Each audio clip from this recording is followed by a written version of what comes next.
My name is Sandy, and I am reading Luke 12. Meanwhile, when a crowd of many thousands had gathered so that they were trampling on one another, Jesus began to speak first to his disciples, saying, "Be on your guard against the yeast of the Pharisees, which is hypocrisy. There is nothing concealed that will not be disclosed, or hidden that will not be made known. What you have said in the dark will be heard in the daylight. What you have whispered in the ear in the inner rooms will be proclaimed from the housetops. I tell you, my friends, do not be afraid of those who kill the body and after that can do no more. But I will show you whom you should fear. Fear him who, after killing of the body, has power to throw you into hell. Yes, I tell you, fear him. Are not 5 sparrows sold for 2 pennies? Yet not one of them is forgotten by God. Indeed, the very hairs on your head are all numbered. Don't be afraid, you're worth more than many sparrows. I tell you, whoever acknowledges me before men, the Son of Man will also acknowledge him before the angels of God. But he who disowns me before men will be disowned before the angels of God. And everyone who speaks a word against the Son of Man will be forgiven. But anyone who blasphemes against the Holy Spirit will not be forgiven. When you are brought before synagogues, rulers, and authorities, do not worry about what you will defend yourselves or what you will say, for the Holy Spirit will teach you at that time what you should say." Someone in the crowd said to him, "Teacher, tell my brother to divide the inheritance with me." Jesus replied, "Man, who appointed me a judge or an arbitrator between you?" Then he said to them, "Watch out. Be on your guard against all kinds of greed. A man's life does not consist of the abundance of his possessions." And he told them this parable. The ground of a certain rich man produced a good crop. He thought to himself, "What shall I do? I have no place to store my crops." Then he said, "This is what I'll do. I will tear down my barns and build bigger ones, and then I will store all my grains and my goods. And I'll say to myself, you have plenty of good things laid up for many years. Take life easy, eat, drink, and be merry." But God said to him, "You fool, this very night your life will be demanded from you. Then who will get what you have prepared for yourself? This is how it will be with anyone who stores up things for himself, but is not rich toward God." Then Jesus said to his disciples, "Therefore I tell you, do not worry about your life, what you will eat, or about your body, what you will wear. Life is more than food, and the body more than clothes. Consider the ravens. They do not sow or reap. They have no storeroom or barn, yet God feeds them. And how much more valuable are you than birds? Who of you, by worrying, can add a single hour to his life? Since you cannot do this very little thing, why do you worry about the rest? Consider how the lilies grow. They do not labor or spin. Yet I tell you, not even Solomon in all his splendor was dressed like one of these. If that is how God clothes the grass of the field, which is here today and tomorrow is thrown into the fire, how much more will he clothe you?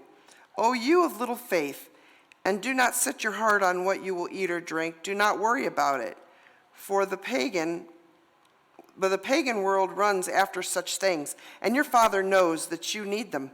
But seek his kingdom, and these things will be given to you as well. Do not be afraid, little flock, for your Father has been pleased to give you the kingdom. Sell your possessions and give to the poor.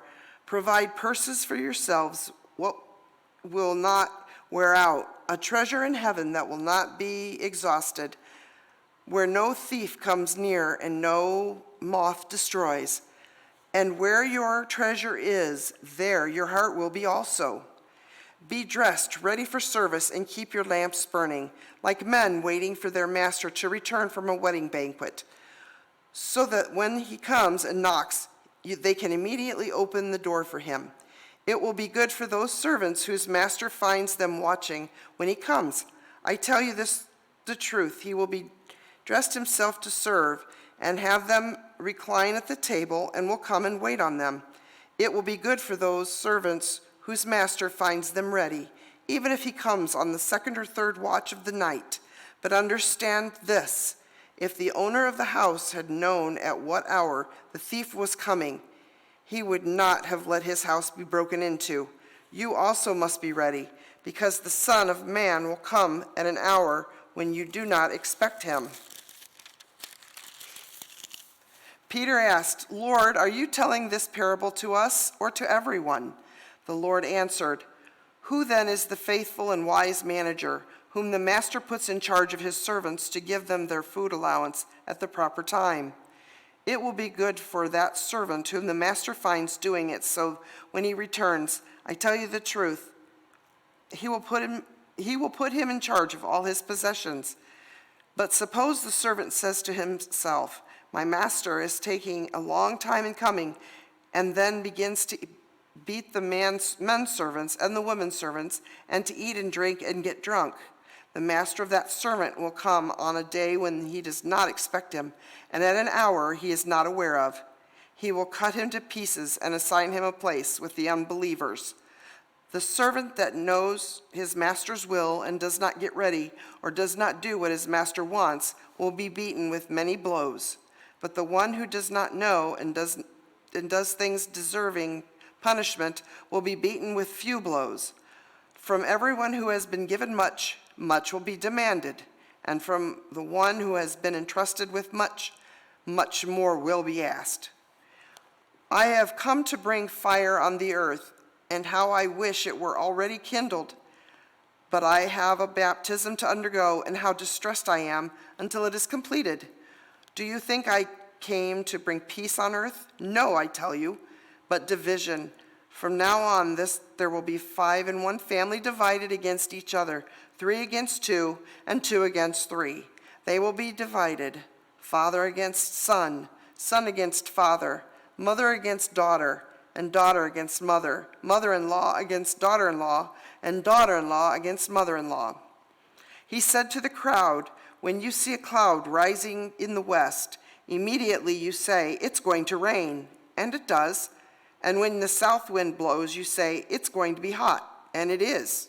Hypocrites, you know how to interpret the appearance of the earth and the sky, but how is it that you don't know how to interpret this present time? Why don't you judge for yourselves what is right? As you are going with your adversary to the magistrate, try hard to be reconciled to him on the way, or he may drag you off to the judge, and the judge turn you over to the officer, and the officer throw you into prison. I tell you, you will not get out until you have paid the last penny."